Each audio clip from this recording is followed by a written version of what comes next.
Canım çıka canım çıka. Kız sabah kalktım gittim odasının önünden geçtim hiçbir şey yoktu.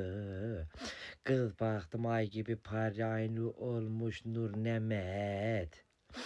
Kız o geceden kalan yemek vardı onu yedi. Kız vallahi benim kocamın hiçbir şey yoktu. Hoş geldiniz. Geldiniz.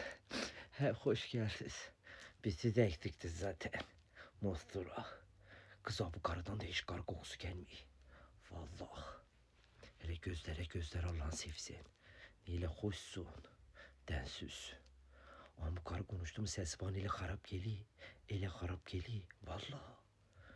Kız bunlar ile ne gizler ile ne gizler bir görez.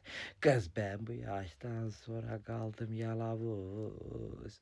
Kız beni kim etmeyedi. Kız ile hoş bir güzelliğim vardı. Hele bak 2 günde söndü gitti. Kız adam kıymeti bana bak hele bak ne hale geldim. Oy.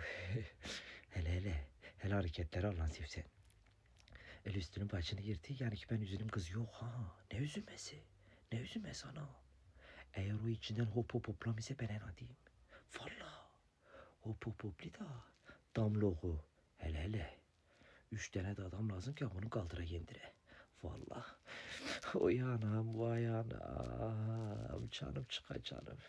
Canım çıka herif canım çıka.